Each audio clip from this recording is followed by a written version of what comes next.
Hi, my name is Amy Goldberg, and I'm a registered nurse with the Elder Service Plan of the East Boston Neighborhood Health Center. I want to welcome you to Checking In with Amy.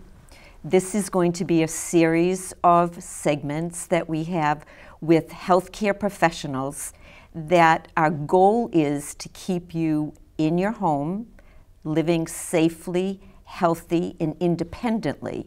So, with that being said, I want to welcome you and welcome our first guest today, who is Karen Rizzuto, who is a registered dietitian.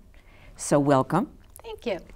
And tell me a little bit about your background, and we'd like to know a little bit about you. So I was always interested in the medical field when I was in school. It wasn't until college that I started to take more of an interest in my health and, the idea that what I put into my body and how I treated my body was important. I happened to take a nutrition class in college, and everything just kind of clicked for me. It really combined my love of food with, my desire to really help people and help people try to be healthier. So I switched schools and graduated with a master's degree from Framingham State. Wow, that's good. So now I've heard the word nutritionist, and now you're saying registered dietitian. So what's the difference for the people to know? So basically, a registered dietitian can call themselves a nutritionist, but a nutritionist cannot call themselves a registered dietitian. Basically, anybody with a nutrition degree can call themselves a nutritionist. To be a registered dietitian, you have to have a degree as well as complete a clinical internship, as well as pass a board exam and maintain continuing education credits throughout your career. So it really is, it's a lot stricter, Right. It's a lot more standardized, and really if, they have more training than just anybody that can call themselves a nutritionist. So if you're going to be getting nutrition advice from somebody, make sure it's a registered dietitian. That's good advice. Now, we deal with the older population, people who are 55 years of age and older. So now I'd like to talk today about healthy eating in the older adult. Yes. Tell me what that means. So obviously healthy eating is important at any stage of life.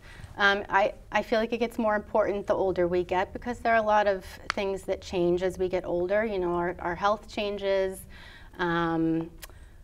your income changes, your appetite changes. There are a lot of things that can make it, more difficult to eat healthy. So when we're talking about healthy eating for the older adult, what we really mean is we want to focus on nutrient-dense foods. Basically, the older you get, your calorie needs decrease, but your nutrient needs stay the same, and in some cases actually increase. And when I say nutrients, I mean those are the things that your body uses in food. So it's basically your carbohydrates, your protein, your fat, and your vitamins and minerals. So it really becomes very important to focus on nutrient-dense foods. And you can see on the slide here, this goes through all the different categories of nutrients. We have our complex carbohydrates, and those are found in our whole grain foods, oatmeal, whole wheat bread, brown rice, things like that. We have our lean proteins, which are mostly found in our fat-free and low-fat dairy products, and our lean meats, poultry, seafood, pork, also eggs. We have our healthy fats that are found in beans, nuts, seeds, foods like that, and then our vitamins and minerals, really we get those from our fruits and vegetables. So those are all very important parts of a healthy diet. Now, are there nutrients that an older adult should limit as they get older? Yes, definitely. It becomes really important to stay at a healthy weight. And like I said, our calorie needs decrease as we get older. So really what we want to do is stay away from empty calories. So when I say empty calories, I mean foods that are high in calorie but low in nutrients. And a good way to think about this is our empty calorie versus our nutrient dense foods. And I know I have a slide that shows a little bit more about that as well. So here are some examples of empty calorie versus nutrient dense foods. And empty calories are things like added sugars, saturated fats, things like that. So if you look on this slide, it compares an empty calorie food to its nutrient dense kind of partner. So if you see the first one, it's a slice of apple pie versus an apple. Obviously, the apple pie has a lot more calories and a lot more sugar than an apple. We have a croissant versus whole wheat bread. Obviously, the croissant is high in fat, high in calories. Obviously, we know whole wheat bread is a lot healthier for us. We have French fries versus a baked potato. Chicken wings versus, a chicken breast. Obviously, the chicken wings are fried and probably has some kind of sauce on them with added sugar and salt.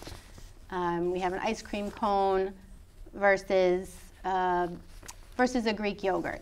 Both dairy products, but the ice cream cone is really more of a sweet, and the yogurt is a healthier food.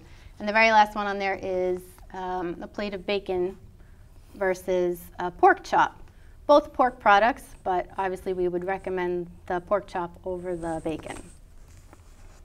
Well, let me tell you right off the bat, looking at those slides, immediately I would love the apple pie and the yogurt. Those are my favorite things anyways, especially the yogurt. So we had talked a little bit about, you mentioned to me this word sugar shockers. Yes. So when I eat a piece, it's not often, so it's, it's at the holidays, so a little bit of apple pie, and a little bit of ice cream. So tell me, you mentioned something about sugar shockers, and when we met, I couldn't believe what that was all about. Yeah, so the holidays have just passed, so I think whatever mistakes we've all made, we've already done them. Right. Can't go back, but just to point out, I do think people don't realize how much added sugar is in the foods they eat. And you mentioned, the apple pie with the slice of apple pie with ice cream on it, perhaps. And think about if you had a soda on the side of that. This slide that's on the screen right now shows you, an actual test tube full of the amount of sugar that is contained in those foods. And it's maybe kind of hard to tell on the slide here, but the first one is, the largest one is actually the can of soda. Oh. And then you have your slice of apple pie and your cup of vanilla ice cream on top of that. So put those three things together and you can see how much sugar you're getting just from dessert, maybe, on your beverage. It's funny. When you go to a restaurant, sometimes you hear people, they order apple pie, ice cream, and a diet soda. So maybe they're saving that first test tube of sugar, right? Well, it's better than nothing, that's for sure. Yeah, they're making that attempt. At least, yeah. Right. Yeah. Right. And I always say I like to eat my calories as opposed to drinking my calories. Again, because I love food so much. So let's talk about how much food older adults should be eating, because I think portion control is very, very big. So as far as calorie levels for older adults, it really depends on how active you are. There are different levels for people who are more sedentary versus people who are moderately active or very active. And I think there is a slide, on the slide, you might be surprised to see what those calorie levels are. But like I said, calorie levels really do decrease the older we get. And it is really important to maintain that healthy weight. And there are a lot of reasons why it becomes harder to maintain weight as we get older. Our metabolism slows down quite a bit, and it becomes harder to be physically active. So, keeping that calorie level down really does become very important, which is where our portion control comes in. Right. So I think a lot of people are probably familiar with the food guide pyramid. We don't really use that anymore. It's been replaced by the MyPlate method. So MyPlate, it's helpful in a couple ways. It teaches you to eat foods from all the food groups so that you're getting a good variety in your diet and hitting all those nutrient needs. And it also teaches portion control. So I brought some food models. Let me see what you brought. This is fun. This is what the MyPlate, visual looks like. So you can see it's very colorful, which is why I was saying about making sure that you're getting a good variety of food so that we're getting all our vitamins and minerals and all our nutrient needs. So basically the point of MyPlate is that you want to fill up half of your plate with fruits and vegetables. I think this is a concept a lot of people don't really think about, but this makes it really easy. A quarter of your plate should be your protein or your entree. A quarter of your plate should be your grain, your starch. And the other half of your plate really should be fruits and or vegetables. And then this is on the side here to just remind us to get our 2 to 3 servings of dairy per day. So what I brought, these food models, I like to use them with my patients, and they're always very shocked by what a portion size really is. So for example, for breakfast, we have, a slice of toast. That's our grain. We have an egg. That's our protein. Say we have an apple on the side of that, and maybe some yogurt to round everything out.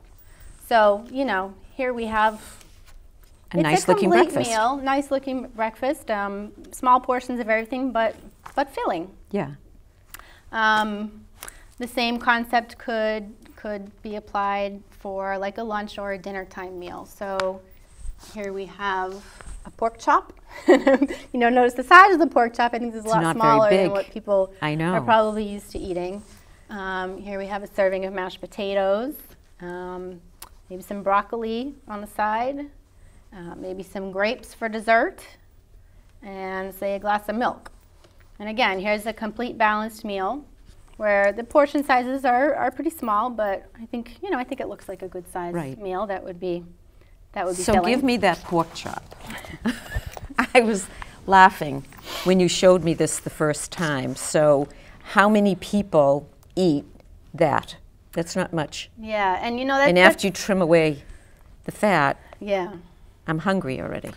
But really, we're always saying that your meat portion should be the size of the palm of your hand or of a deck of cards, and you can see that that really is what this is. And by itself, would probably not be enough food, but combined with all these other things to make a balanced meal, really should be enough food. So tell me about snacks, because now I eat my supper, and then the first thing I think about, I don't know why that is a snack. So now I look forward to something later in the evening, a snack. So showed me portion control for snacks. Well, snacking can definitely be worked into a healthy diet, no doubt about that. Fruit is a great example of a snack, an apple. Here we have a serving of a banana and peanut butter. This is a favorite snack of mine. And even I was a little surprised. I love peanut butter. It'd be hard for me to stick to this little portion.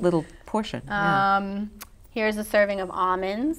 Again, probably a little smaller than people are used to eating.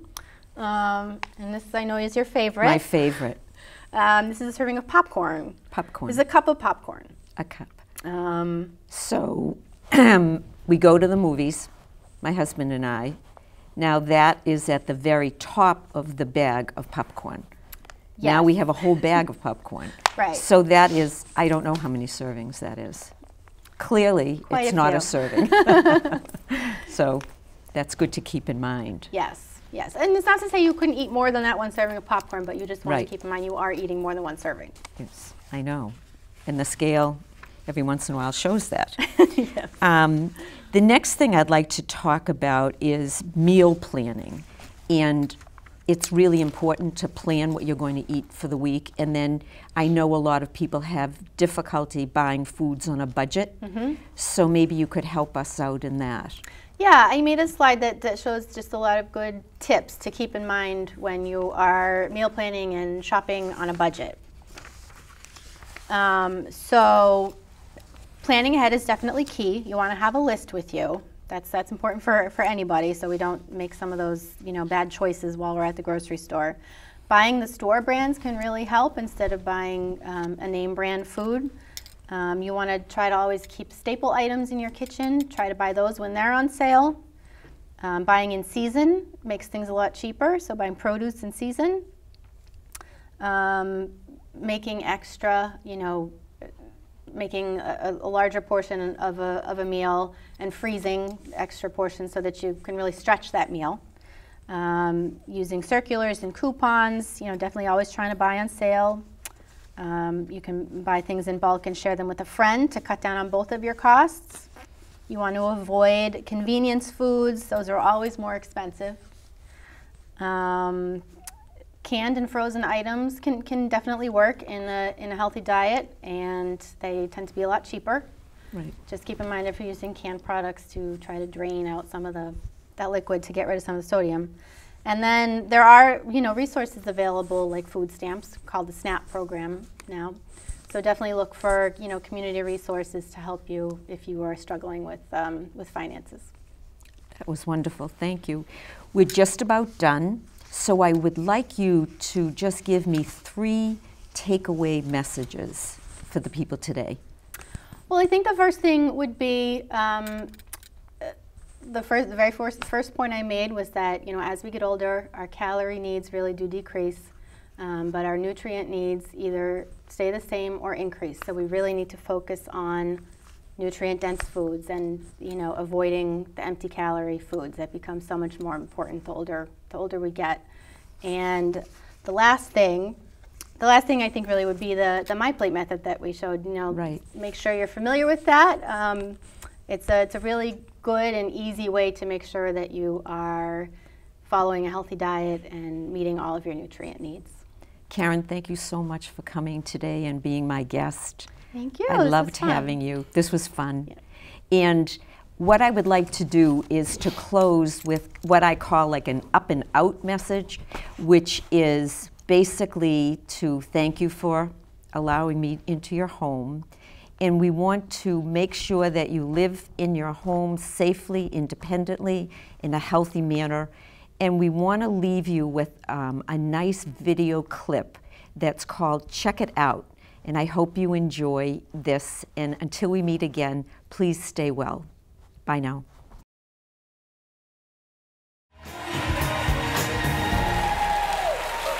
All right, everybody, listen. You know, last month, we had 100-year-old best friends share their secrets to lifelong happiness and friendship. Now, these 2 women have been friends for 94 years.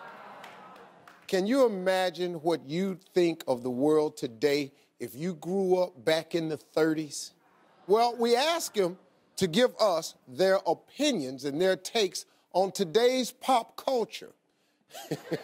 Pretty funny, some of the stuff they had to say. Check out Irene and Alice. Selfie? I don't know what she's saying. Where you take a picture of yourself and you put it on Facebook and let everybody see it. When do you take a picture of yourself? Oh, they do it. They do it. I don't. Oh, no, you don't and I don't. But they do. Who's they? Other people. I gotta try that sometime. I had enough pictures taken of me. I didn't have to take my own picture. Have you heard of it? The dance? Yeah. Oh, I've been so far from the dance floor that I don't know what's going on. We did the 1, 2, 3 shuffle. When I think of it, we must have looked like, I don't know what. Yes, 100%. Listen, oh, I am so irritated. I don't know what in the hell's going on, but It rings out. There's all kinds of things before and you can't call the telephone company. You got some mummy, I think they are, answering the phone. So I don't know what happened to good old Illinois Bell Telephone that I used to work for. Oh, that kid, the singer? What do you think of who? Justin Bieber, that singer. I think he's in movies, isn't he? He's not doing something right, from what I heard. I don't remember. Am I right? You're right. Oh, yeah, right. But I don't know what it is. Let's go to the next question. That wasn't a very good one for us, was it? What did I didn't hear. The baby name, what do you think of the baby name North? North? Whose name is that? Spell it. North? You're kidding. Oh, BF. BFS. Oh, best friends? No. Oh. F. Friends. Well, we Forever. say goodbye. BFS. That's close to.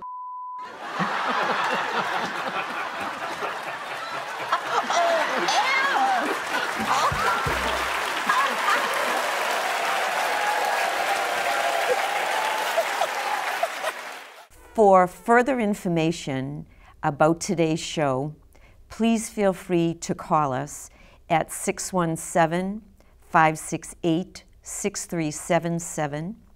You can even email me at checkingin@ebnhc.org, which stands for East Boston Neighborhood Health Center.org. And after we hear from you, we would love to send you a free gift. So until we see each other again, thank you.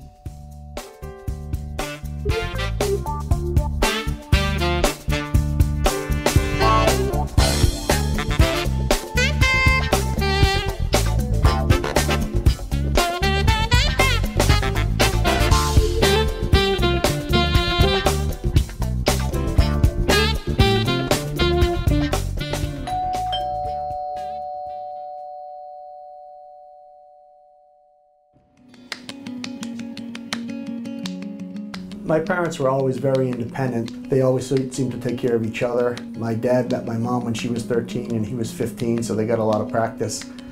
It was really difficult when they were faced with health challenges and started to need some help. It was also really hard on me and my brothers. It seemed like every day we were getting calls. They needed to go to this appointment or that appointment, and it became pretty apparent that they really couldn't live on their own without some help, and more importantly, stay healthy. We're lucky to find the Elder Service Plan. Almost immediately after enrolling, we saw some real change for the positive. All their medical appointments were in the same location, including the prescriptions.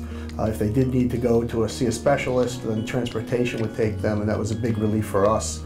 My mom attended the PACE Day Center each day where she could really socialize, and she loved that.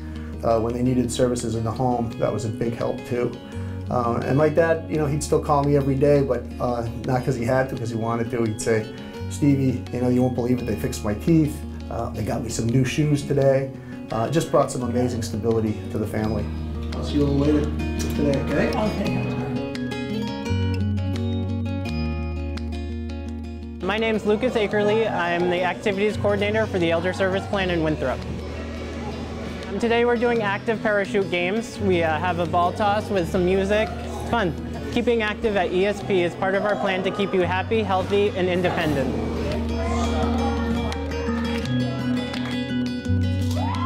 Our mission at the Elder Service Plan is to keep our participants living safely in the community. And we do that in a number of ways, the first being with the physician and the entire team to take care of the person medically.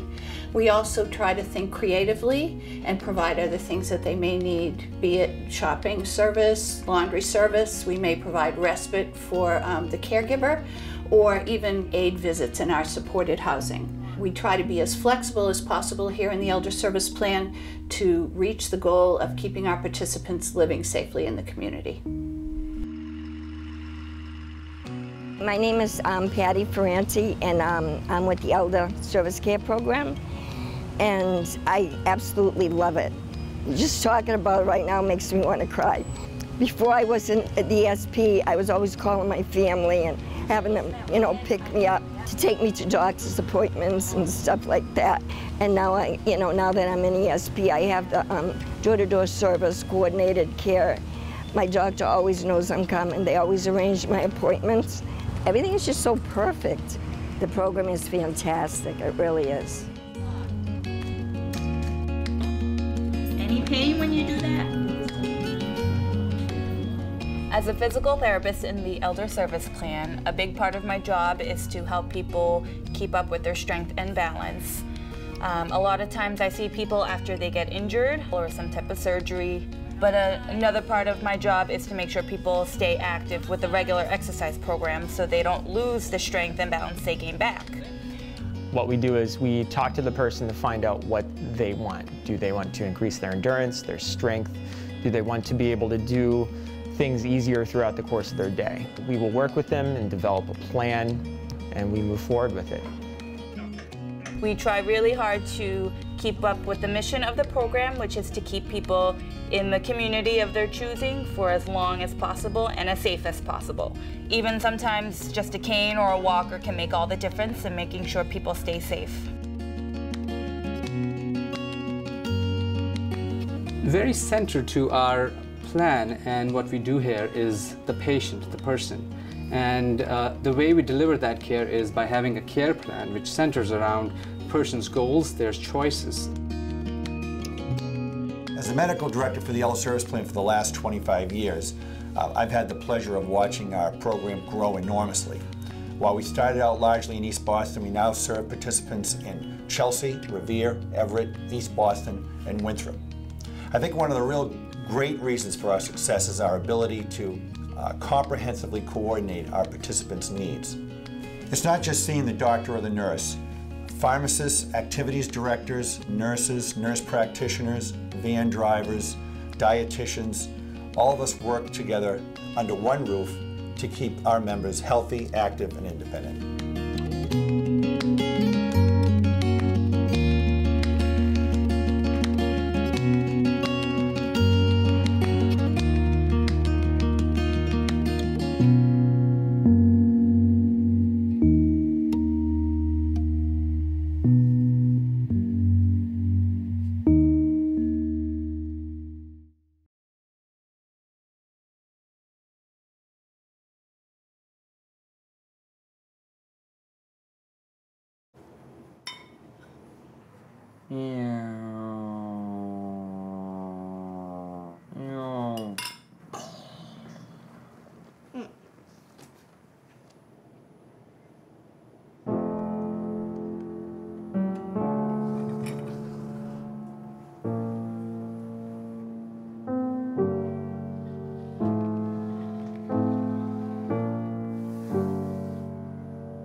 In your new role, we help you help.